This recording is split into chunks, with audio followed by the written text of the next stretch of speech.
True. Yeah. So how was American Samoa?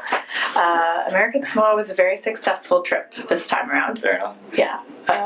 We accomplished a lot. We did, I think, a total of 8 experiments. Yikes. And those all take, 40 hours or something to pull off? Well, the actual experiment itself is just it's a 21-hour experiment. But to get the corals for that experiment, you basically start at 6:30 in the morning. You go out to your field sites and get your corals from out of the water. You sit in the back of the truck and hold on to them so that they don't bounce all around. You bring them back to the lab and you scrub the stuff that's not coral off of them. Right. And this time we used a Dremel to do that, so that was pretty quick and cool because you have hundreds of samples that tens of samples that you're measuring at once. And then you randomize them onto grids and stick them into a control and a heat tank, and you have to keep track of who came from where to make sure that you have a representative from the site both in the control and the heat tank. And then basically you start the experiment, and the way you start it, we also have to buoyant weight them before we start the experiment. So it takes, before we can actually start, it's usually, we start at 6:37, 7:30 in the morning, depending on our ride to the field sites. And then once it's running, it takes at least almost till 11 a.m. or noon just to get the experiment itself running. So to get the corals in the water, in the treatment tanks, in the actual experimental tanks, takes about 4 hours, 5 hours. So you just have to ask random people to get a ride out to the reef? No, we have really been fortunate that for the last 2 trips we've had someone that works for the Park Service. So Ofu Island, where most of our field sites are within the National Park of American Samoa. And so those sites, there's generally at least one park employee on island in Ofu at all times. This last trip, there was only one person, so in some cases, I probably shouldn't say this on air, but in some cases he just said, okay, take the truck. Fair enough. Which was nice because then we're not sort of sitting or waiting around for someone to show up, and that's kind of nice. The flip side of that is we have to wait for him to come into work, and that his day doesn't start till 7, but schedules are a little bit loose in American Samoa. So when you are trying to keep all of your experiments the exact same, one of the things you have to keep the exact same is the start time, right? So it wound up that all of my experiments started at right around noon. Fair enough. Because for fear of having to depend on someone and having one day be way earlier than another day, we sort of tried to keep that standard. Wasn't that kind of ideal for thermal stress stuff anyway? Because that's what sort of. Yeah, actually, that is really ideal because what we do during the actual stress experiment is it's an acute stress. So the corals go in the water. We measure their their photosynthetic efficiency, how good they are doing photosynthesis. We ramp the temperature in the heat tank slowly up to something that's several degrees warmer than what they traditionally experience. We hold them at that temperature for 3 hours, and then we slowly bring them back down and hold them at ambient temperature overnight. And so if you look at the thermal profile on the back reef in any of these given sites, that sort of coincides with when they would experience the highest temperatures in the day. Right. Part of that is influenced by the tide, so that changes a little bit, but for the most part, if you just look at sort of the solar influence of temperature, then that's generally when they would experience that. So that's a good thing, right? Yeah. And for people that don't necessarily know why you might be doing this or what you're even doing, so you went to American Samoa to kind of see how coral react under different stress, heat stress environments, right? So corals all around the world have different species of corals, and corals also in general have a thermal threshold. Right. Globally, it's probably fair to say that corals live very close to their thermal threshold. The waters they live in are tropical waters, and pretty shallow and pretty clear. Pretty shallow, pretty clear, optically shallow, basically. So that's sort of the reason why they have symbionts, right? Yeah. But to not complicate it too much, I guess the best way to describe it is that the corals in American Samoa, particularly on Ofu Island, there's a fair body of work that's already been done to show that they are acclimated to higher temperatures in general. And that makes sense from an evolutionary standpoint. It's if the water gets really warm there, then only the ones that are the strong that can withstand that temperature will survive and procreate. So, but that's interesting. That makes it sort of a cool natural environment that we can study coral responses there and sort of say, okay, these are what these corals do here under these thermal situations. What could they do? Maybe this will give us a snapshot into what they'll look like in the future when the entire planet experiences temperatures like that, because that's coming. Right. And that's not far off. That's in our lifetime, which is scary. I mean, yeah. So there are a lot of studies that investigate those things. There are people that look at high latitude corals because corals, only grow to a certain latitude because that's sort of the extent of their range, right? And so that's a question that people have suggested, well, maybe they'll just move, you know? And what you sort of see is that, so first of all, it's worth mentioning that corals are really long-lived species. They don't really reach reproductive size, and in coral it's accepted, and this is not like particularly my area of expertise, so this is just some general stuff, but it's sort of accepted that a coral has to be a certain size in order to reproduce, and that is different for different species. There's sort of two strategies they use to reproduce. One of those is broadcast spawning, and sexual ways to reproduce. One of those is broadcast spawning. So if I'm a boy coral, I release a bunch of sperm into the water column, and then the girl coral that's the same species next to me releases her eggs, and it's all sort of timed by the moon, and those gametes meet and they make a baby coral, and the baby coral settles down somewhere on the reef and grows, right? So that's broadcast spawning. Another one is where there is a union of gametes, and that's sort of not broadcast spawning, right? And then there's also budding. They do asexual budding, so it's not uncommon for a couple of polyps or a piece of a coral to sort of grow off separately, but then now you have a clone, right? So it's not genetically different, which it makes the difference ultimately. But that's a lot of what you do, right? You split off different bits of coral to see. We do fragmenting, for our particular experiment, we needed several clonal replicates of the same colony to put them into different environments. And I was looking at the influence of water temperatures, like recent water temperature, how that might influence their survival in a stress experiment across several days. So we take a pneumatic drill, and we're permitted to do all this. You can't just go out and drill corals that are protected, certainly not in American territories and in the U.S. Just run out on a reef with a hacksaw and start. Yeah, that's not really the best way to go about it. But so we drill these cores using a hole saw that's attached to a pneumatic drill that's on a scuba tank, so it makes it like sort of a portable power tool, which is really cool. And we drill these cores into the coral, and we sort of pluck them out and glue the nubbin, the piece, onto a bolt that we use a marine epoxy, and then we can stick that bolt onto a grid and secure it with a wing nut. And now we have this grid that can be moved anywhere. And so that's the setup. And for my experiment, I had one source site that experiences a moderate amount of variability throughout the day and throughout time, basically, of temperature flux. So that's like the medium value, right? And then I took replicates from there at 10 different corals, 2 different species, and I kept some there. I moved some to a site that has much less variability in terms of temperature, and then some to a site that has really high variability. So ones that are exposed to a bigger flux and warmer temperatures at the high variability site, and at the lower one, less of a flux and lower temperatures generally speaking.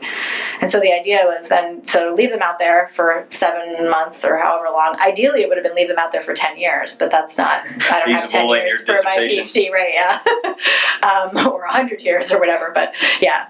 So after a period of time that they had to sort of acclimate, we go back and then At day 0, I assay everybody. So I put them in our little torture tanks, so to speak, our experimental tanks, and we do the assay. And during that course of that time, we are measuring different things at different time points. So one of those things that we use that's an invasive technique is how well the coral can do photosynthesis. Right. And then the other things that we use are at the end of the experiment, we take everybody out and we wrap them in foil and we process these samples because we're looking for 2 things. We're looking for chlorophyll and the number of algae cells that are called zooxanthellae commonly, or symbiodinium. Those algae cells are the symbionts that live inside of the coral and give it most of its energy, right? So when then we compare the heat to the control, and once we have that comparison, we could say, okay, which of these individuals did the best, and where did they do the best, at which sites, and is that what we would expect?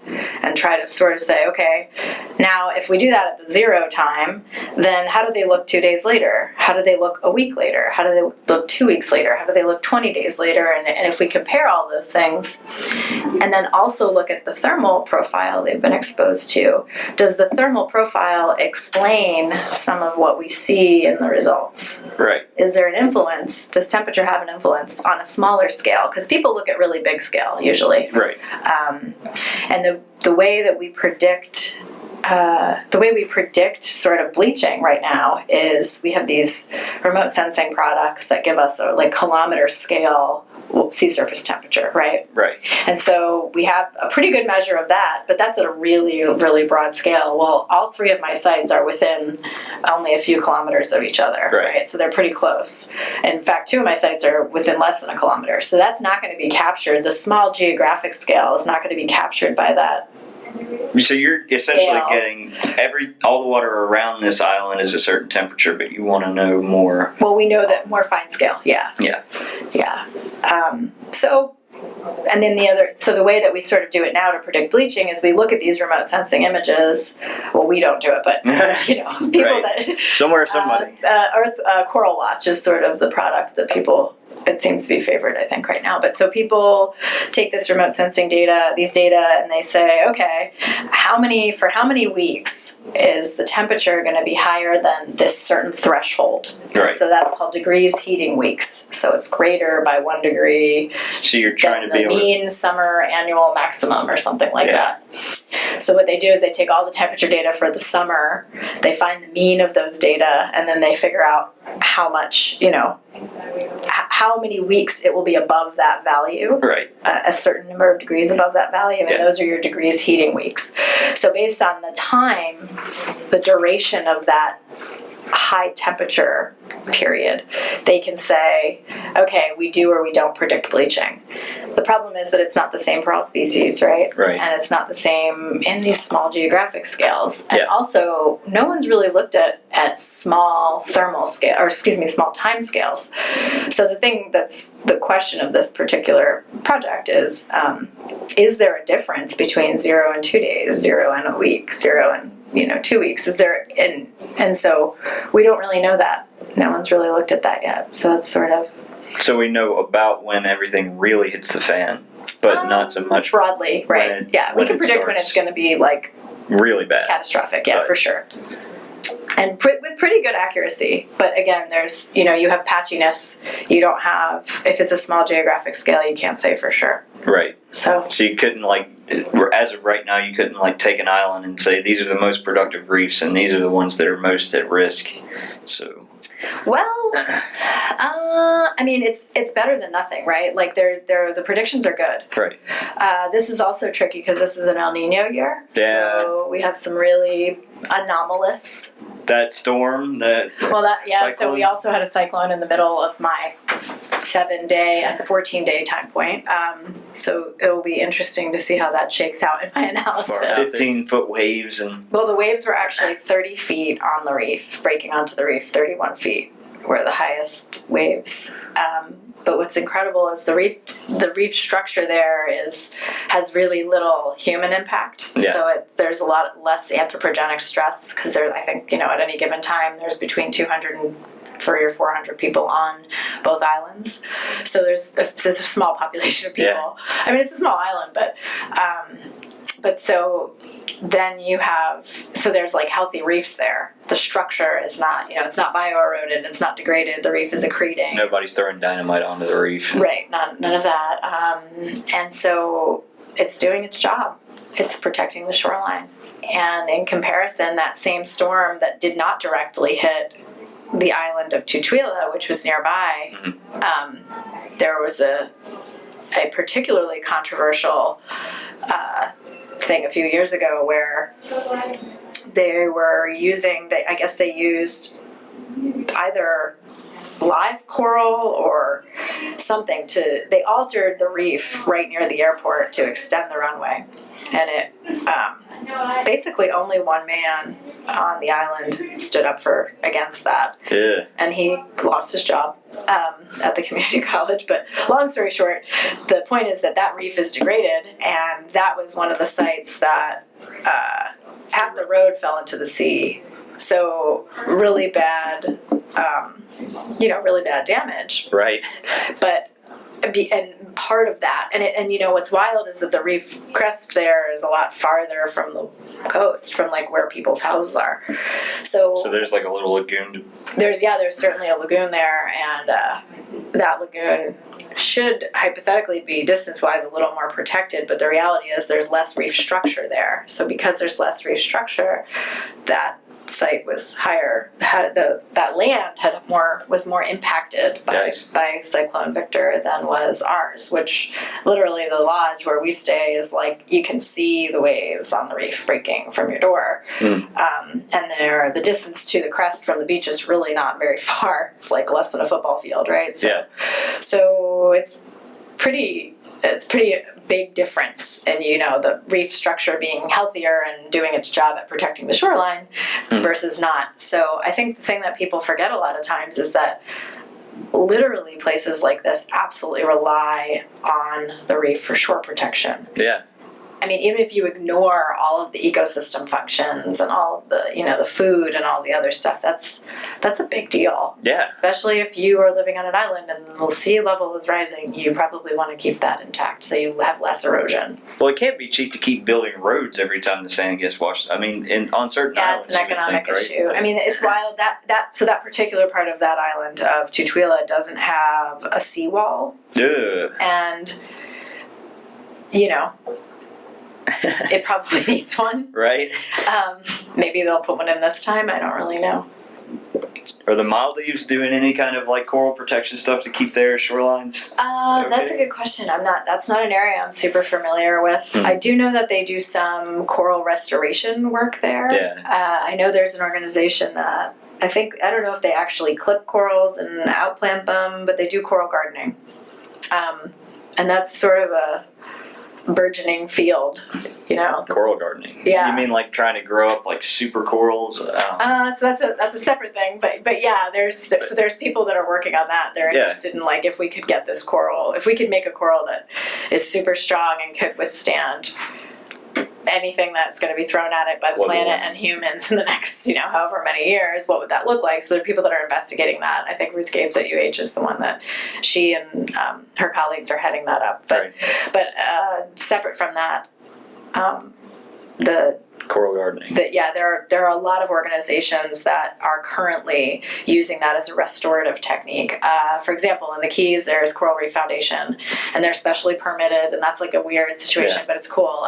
There was a guy that was actually started out as an aquarist, and in the time, I think it was the 1997, 98 mass bleaching event. After that, everyone, management was up in arms in the Keys. Like, what do we do about this? That, at that time, Jamaica, for example, lost 90% of its live coral cover, and it never came back, right? Wow. So now we have this problem where we're like losing structure, so we're losing shore protection, we're losing economic, all this stuff, right? So this guy, Ken Niedermeyer, was like, well, I can grow this stuff. I got it grown out of the water in my aquarium. Yeah. And so a really weird, out of this kind of a cool organic thing, a foundation was born. So what Ken's guys do is they, I don't know how much of the science that they do. I know they do some science, but their goal is restoration. So they grow up a bunch of endangered Acropora species and outplant them and try to restore reef areas that were you think like past covered with coral. Yeah, you think like captive coral are more resistant. I've wondered about that a lot. People like, run their temperature just a little bit too high or something, and then have a reef tank for like 10 years. Yeah, I don't know. I think, he has a nursery that's in the water. Oh. So they're in the Keys, and he has a nursery in the water. I haven't actually been in the water at his nursery to see their whole setup, but also people there's another foundation, I forget the name of it, but it's basically, I think it's Ecologica Foundation in Dominican Republic. They are so I think they're a foundation that comes from a for-profit company. The for-profit sort of funds the EF work, and what they do is they just collect pieces of corals that have been broken off in storms, and then they use those so they're not actually clipping corals, but they use those as their repository for more coral growth, and they grow them up to a certain size, and then they outplant them. There's a little bit of work in Broward County in South Florida, that like around Fort Lauderdale, they've done actually quite a bit of work to see whether an onshore nursery is different from an offshore nursery. There is a company that uses a low voltage electrical current to get corals to grow faster. What? Yeah. And that has been, they've been deploying these like electrified reef structures to get corals to grow in a certain, like, it's some kind of wild stuff. And there's trade-offs to that too, right? Like if a coral grows really, really fast, then probably it's not going to be as strong. Yeah. But it still serves some of the functions of a coral, if not all of them, and there's a body of work investigating that. So there's definitely a lot of different places that are using coral gardening as a restorative technique. So, cool. Yeah. You certainly can't, it's not, there's limitations to that. There's a lack of feasibility in taking a whole bunch of different species and growing them out at the same time because they have different growth rates, and then outplanting them all and hoping that they still have the same role in that ecosystem. Corals take hundreds of years to grow. Yeah. Really big ones. Yeah. So. Is there any concern that one would turn invasive in an area, or like? That's a really good question. There's been some pretty provocative suggestions in the literature to take corals that are really robust, fast-growing, and just plant them wherever you can. Yeah. And that's pretty controversial because, you have this whole thing like you're talking about invasive species, and certainly invasive species is something that's a whole management issue in and of itself. Right. But people are suggesting really provocative things because the reality is that we've lost a great number of coral reef cover globally, and we continue to do so, and the projection is only negative.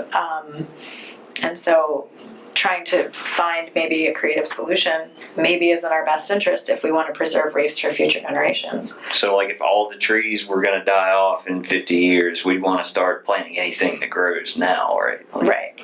It's the idea kind of. So we know about the canary and the coal mine. It's already croaked. It's sang its song and it's dead. So now it's sort of like, okay, what can we do now? And so I think that's where we're at in reef science. We're trying to find creative solutions, and it's I guess one of our challenges is being able to communicate our science in a way that doesn't alienate people, so the message gets across. Yeah. And it's not lost in the minutia. Like, there are a million little facets to even our selection of our temperature values and what we use in our experiments. So it's hard to not get caught up in the details as a scientist. Right. Those may be important things to do in the published literature, but the average person is not reading the published literature. They don't care about 29 versus 28 degrees C. Right, and somebody in Kansas really needs to care about coral reefs, so how do we reach that person in Kansas, even if they don't eat fish, if they don't care at all about that. If they never go to the Caribbean, never go snorkeling. Right. Yeah. So I think that's really the biggest task of coral scientists. Well, the reefs contribute, around 1% of the international GDP or something like that. I don't know about the international, the global gross domestic product. I'm not an economist, but I do know that there was an economic valuation. So ecosystem valuation, I think, is fascinating. I actually looked at doing my PhD in that for a little while. There's only a few people in the world that have done it. Mm-hmm. And I know one study that was done just on tourism in the Keys alone, just for like 2008. They only used the value of tourism, only that industry. And it was something like, and just for the Florida Keys. And the Florida Keys has very degraded reefs already. And not a whole lot of reef tourism, probably. There's quite a bit. But, and when I say tourism, I'm not just talking about dive boats. I'm talking about, people going to and right. There's not a ton of really beaches per se in the Keys, but it's like people that fish there. There's a huge recreational fishing industry there.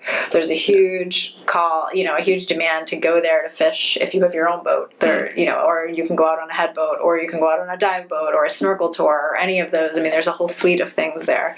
So just in tourism alone, I think they estimated something like $8 billion, and that was in 2008. Yeah. So it's certainly, that a reef is worth more alive than it is dead. Well, it's like 32% of species from the Fisher paper last year. Yeah, every time they do an estimate, they find that more and more species are really, it's complex. They're entrained or entwined in reefs. So yeah, I mean, I think it's definitely, I guess I wouldn't be in this field if I didn't think it was really important to make an effort to conserve reefs. For sure. But yeah, I'm hopeful that the perspective of everyone, particularly in the U.S., because I think that we're a global leader, but we sort of have sat idle in a lot of ways. I'm really hopeful that we can sort of, I don't know, the attitude of people in the U.S. can change in the way of caring about it. How do you make people care about it, How do you make people stop driving giant trucks? Yeah, people want their SUV and they want their latte in a disposable cup and they want it now. Yeah. And the reality is no one's lifestyle in our country is sustainable. Truly not, So I think that it's more like the planet can't sustain what we've done, what we're doing. Yeah. If we continue in this way. Well, even just the food thing blows my mind. Like, there's literally not everybody on the planet can eat like an American. Like, we eat too much meat too often. Like, which is we waste a lot. Yeah. We're very wasteful. Yeah. Yeah, it's kind of depressing when you get down to brass tacks. But there, talking about it is the first step. Awareness of that these are even issues. I think that people, I feel really fortunate. I've had the ability to travel to a lot of places that most people maybe wouldn't go, and maybe not from this country either, but that to see, when you're in a place where it's truly, truly a developing country, or an impoverished area, to see the conditions that people live under. This country, we don't know poor in this country. Yeah. So I think that really changes your perspective. Well, where have you been? Where have you had some of your favorite trips? Some of my favorites. I've been to quite a few places. Some of the most incredible and life-changing. South America was pretty life-changing. Colombia, Ecuador, and Peru. And the Galapagos. That was a trip that The Galapagos. Yeah, I was there for a summer. What's that? Did you ride a turtle? I did not ride a turtle. That is frowned upon. And pretty illegal, probably. Oh, yeah. No, but yeah, being in South America, there you see this huge sort of class divide. There's, I think, in Colombia, it's something like 10% or 1% of the country has 90% of the wealth, and everybody else is living in complete poverty, with barely clothed and barely enough food to eat, and there's very much a class system there. That's just one. You've been to Brazil? I have not been to Brazil. I've been to Ecuador, I've been to Peru, I've been to Colombia, I've been to Argentina and Uruguay. How'd you like Uruguay? I was only there for a day. I only went across the river from Argentina, from Buenos Aires, and spent a day in Colonia, which was really beautiful. I loved that. But Indonesia was life-changing for me. I came home from Indonesia really changed. I went there for a conference to present work from my master's, and after that I spent some time in the jungle, north of the city that I was in, seeing an eco resort there, and what they call an eco resort there. And I arrived not like, this is super foolish because I've done off the grid travel enough to know that this is like what I was really going to do. But I arrived at this quote eco tour resort. It was late at night. We had driven for 3 hours through the jungle, over some pretty shady bridges in a 4x4, and we arrived and it was dark and I couldn't really see, but there was this sort of plywood structure on top of a dock.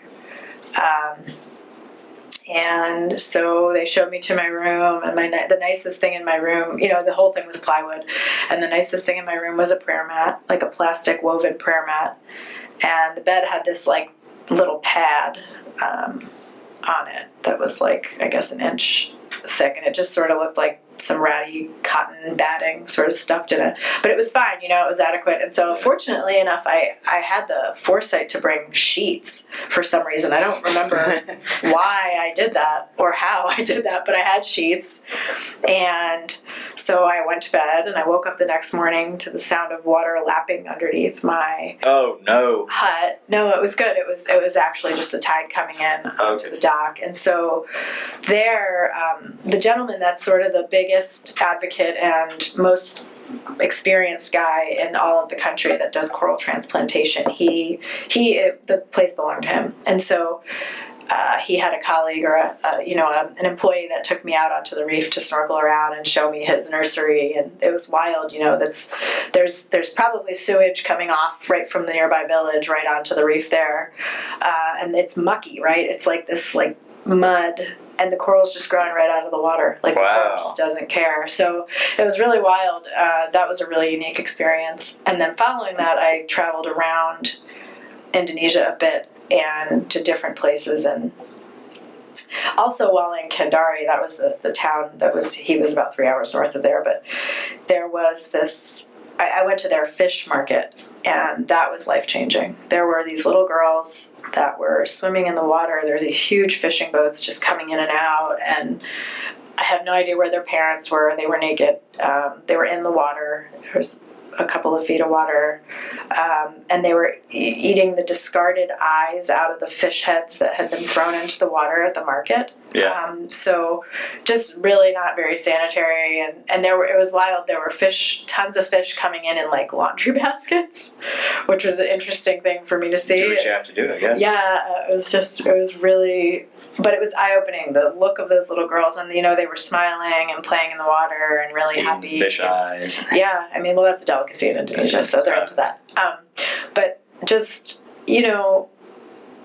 that was a really happy thing for them, probably. And for me, my reaction was gut-wrenching. It was like, where are your parents? How can you have no clothes on, you're in this water that might have like dangerous, yucky things in it. And sharks. They're just throwing fish bits in there. Yeah, probably not sharks. The water was like totally brown, I mean, I don't know. Maybe, who knows? But it was just really, that every time I close my eyes, I can see those little girls. That's cool. So, just really poor. Yeah. Lack of education, lack of resources kind of thing. So did you go to many of the different islands in Indonesia, or are there only really a couple of places you can get to easily? Or?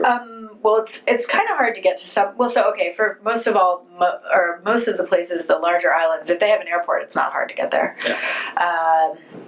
I went to Southeast Sulawesi, which is there's this one island that it looks sort of like a V with an upside down V with like a tail.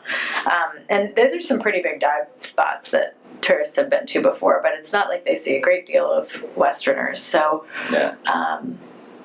Probably only in the last probably 15 years, Western people have gone to these places. So I was there. I was in Makassar with a colleague that I met at the conference who showed me around to his university, which is in South Sulawesi, which is another state, but on the same island. So I flew there. And then I flew to Bali, and I was on Bali for probably 2.5 weeks, maybe longer, give or take. But it was interesting because in Indonesia, every island has sort of its own culture and its own language, because it didn't always used to be one country. It's a republic that was this sort of union of all these islands.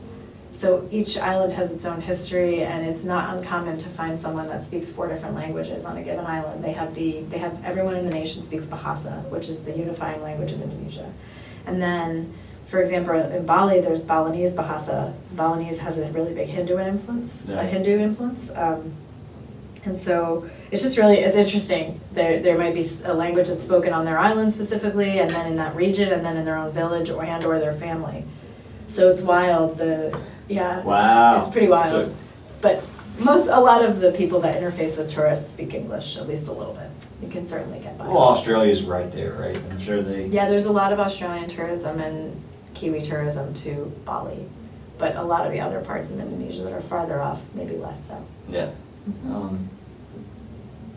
Well, I mean, where are some travel spots on your list? The next trip will be, that's already planned, is I'm going to go to the Philippines and Palau after the ICRS meeting. Sweet. Yeah, I'm pretty excited about that. No hurricanes this time. Oh, let's hope not. All right, cool.